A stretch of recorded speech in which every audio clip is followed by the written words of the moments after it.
The Sands Hotel, Las Vegas, 1958.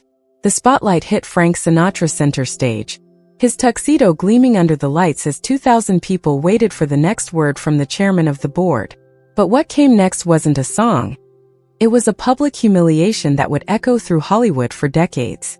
"Ladies and gentlemen," Frank's voice dripped with theatrical contempt, "my partner Dean Martin. The guy who shows up late, leaves early, and can't remember his lines without a drink in his hand. A real professional, folks." The audience shifted uncomfortably in their seats. This wasn't the usual Rat Pack banter. This was personal. This was cruel. And Dean Martin, standing just off stage with that famous glass of whiskey, felt every word like a punch to his pride. But what Dean did next didn't just stun Frank Sinatra. It changed the power dynamic of the entire Rat Pack forever, and taught Hollywood's biggest ego a lesson in humility he'd never forget. Before we reveal Dean's legendary response, smash that subscribe button and hit the notification bell, so you never miss stories of Hollywood's greatest showdowns. Drop a comment telling us where you're watching from. Now, let's see how Dean Martin turned Frank's attack into the most unforgettable moment in Rat Pack history. To understand why Frank's insult cut so deep, you need to know the complicated brotherhood between these two giants of entertainment. Dean Martin and Frank Sinatra weren't just colleagues, they were partners who'd built the legendary Rat Pack together. Two men from working-class Italian families who'd conquered show business. Dean Martin, born Dino Paul Crocetti in Steubenville, Ohio, came from humble roots. His father was a barber, and young Dean barely spoke English until he was 5 years old. He worked as a bootlegger, a card dealer, and even a steel mill worker before discovering his gift for singing and comedy. By the 1950s, he'd become one of America's most beloved entertainers, known for his smooth voice, effortless charm, and that trademark glass of whiskey that seemed permanently attached to his hand. Frank Sinatra, the skinny kid from Hoboken, New Jersey, had already conquered the entertainment world. By 1958, he was a legend, an Oscar winner for From Here to Eternity, a vocal powerhouse who'd sold millions of records, and the undisputed king of Las Vegas. His voice could make women swoon, and his presence commanded respect from even the toughest gangsters who frequented the casinos. But Frank had something else. An ego the size of the Las Vegas Strip itself, and a need for absolute control over everything and everyone around him. The Rat Pack, Frank, Dean, Sammy Davis Jr., Peter Lawford, and Joey Bishop, represented the ultimate boys' club of the 1950s and 60s. They performed together at the Sands Hotel, filmed Ocean's 11 during the day, and partied through the night in a city they practically owned. Their chemistry was electric, their shows sold out months in advance, and their friendship seemed unbreakable to the outside world. But beneath the laughter and the legendary performances, tension was quietly building like pressure in a volcano. Frank, as the self-appointed leader, demanded absolute loyalty and control over every aspect of their performances. He decided the songs, the jokes, the schedule, everything. Dean, with his laid-back personality and natural charisma, often stole the spotlight without even trying. Audiences loved Dean's relaxed style, his self-deprecating humor, and the way he made everything look effortless. Where Frank worked hard to command attention, Dean just had to smile and the crowd melted. Frank noticed, and Frank didn't like it one bit. The night of the infamous insult started like any other Rat Pack show. The Sands Hotel's Copa Room was packed wall-to-wall with Hollywood stars, high rollers, and regular folks who'd saved for months to see the show. The air was thick with cigarette smoke, expensive perfume, and the constant clinking of glasses. This was Vegas in its golden age, and the Rat Pack was the hottest ticket in town. Dean had arrived 30 minutes before showtime, his usual routine. He wasn't late, that was just part of his carefully crafted image. The drunk persona, the forgetfulness, the casual attitude, it was all an act, a character he played brilliantly. In reality, Dean Martin was one of the most professional performers in the business, with a work ethic that rivaled anyone's. But Frank had been drinking earlier that evening, nursing his own insecurities about a recent album that hadn't sold as well as expected. He'd overheard some casino workers talking about how Dean's latest single was climbing the charts faster than his own. That simple conversation had planted a seed of resentment that was about to explode on stage. The show began with the usual magic. Frank opened with, "I've got you under my skin," his voice soaring through the Copa Room with that signature Sinatra power. The audience erupted in applause. Then Dean strolled out, drink in hand, and launched into That's Amore, with such natural charm that the crowd went wild. For the first hour, everything seemed normal. The jokes flew, the songs brought down the house, and the chemistry between the performers looked as strong as ever. But those who knew Frank well could see something was off. His smile was tighter than usual. His jokes had an edge that cut a little too deep. And his eyes kept darting to Dean whenever the audience laughed a little too loud at one of Dean's one-liners. The turning point came during a comedy bit about their friendship. It was supposed to be light-hearted banter, the kind they'd done 1,000 times before. Frank started with a joke about Dean's drinking, which was standard material. The audience chuckled. Then Frank added another. And another. Each one a little sharper, a little meaner than the last. "You know, ladies and gentlemen," Frank said, his microphone voice filling every corner of the room, "they say behind every successful man is a great woman. Behind Dean Martin is a great bartender." The audience laughed, but Dean's smile flickered for just a moment. He recovered quickly, raising his glass in mock salute, playing along like the professional he was. But Frank wasn't done. Something dark had taken hold of him, maybe jealousy, maybe insecurity, maybe the alcohol, or maybe all three combined. He walked to the edge of the stage, his tuxedo perfect, his hair slicked back, every inch the chairman of the board. "You want to know the truth about my partner here?" Frank's voice dropped low, taking on a tone that made the room go quiet. "Dean Martin shows up late to rehearsals, when he shows up at all. He leaves early because he'd rather be on the golf course. And half the time, he can't remember his lines without a drink in his hand to help him through." The audience didn't know whether to laugh or stay silent. This didn't feel like an act anymore. This felt real. Uncomfortable. Like watching a private fight in a very public place. Dean stood there, his glass of whiskey suddenly feeling heavier in his hand. His easygoing smile remained fixed on his face, but anyone who knew him could see the hurt in his eyes. Frank was his friend, his partner, his brother. They'd stood together through tough times, celebrated successes together, and built something special together. And now Frank was tearing him down in front of 2,000 people and half of Hollywood. "A real professional, folks," Frank continued, his voice dripping with sarcasm. "That's Dean Martin for you. Coasting on charm while the rest of us do the real work."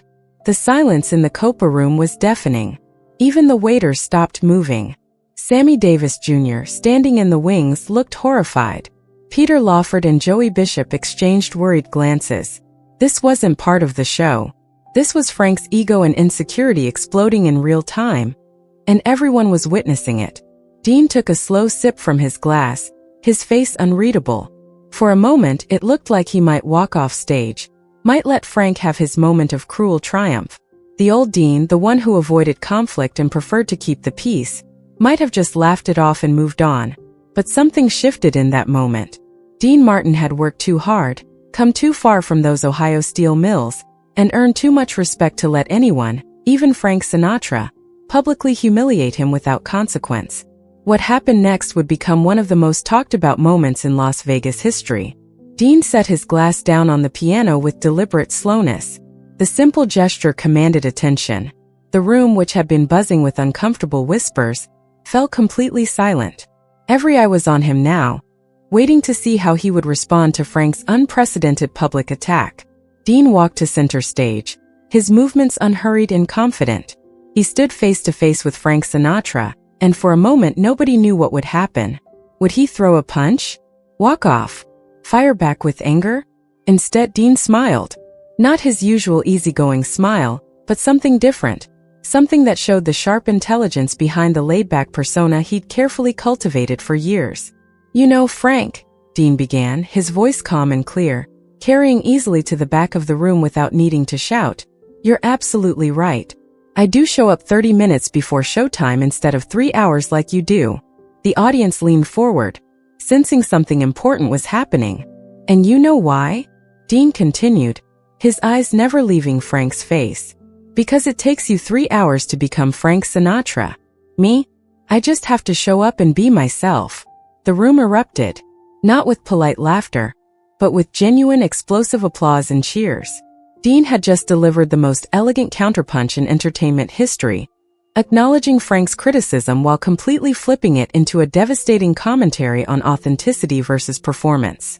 But Dean wasn't finished. He turned to the audience, his natural charisma filling the room in a way that no amount of rehearsal could manufacture. "Frank works incredibly hard at being Frank Sinatra," Dean said, his voice warm and conversational like he was talking to friends in his living room. "The hair, the tuxedo, the attitude, it's all carefully crafted. And God bless him, he's the best at it. But me? I'm just a kid from Ohio who got lucky enough to sing some songs and make people smile." He picked up his glass again, holding it up to the light. "This," he said, gesturing with the whiskey. "It's usually iced tea. The drunk Dean act? That's show business, Frank. Just like your tough guy routine is show business. The difference is I don't confuse the act with reality. And I don't need to tear down my friends to feel important." The applause was thunderous now. Frank's face had gone pale, then red.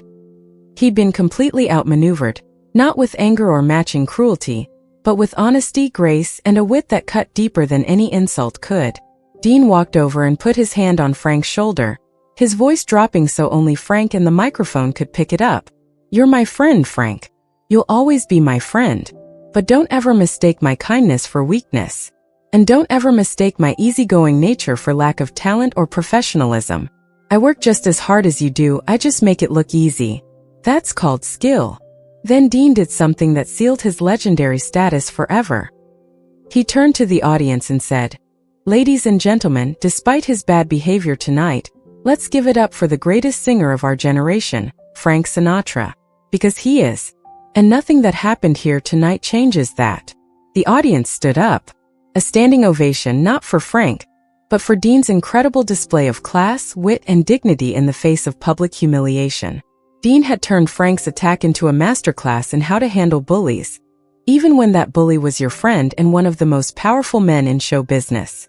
The aftermath of that night rippled through Hollywood like an earthquake.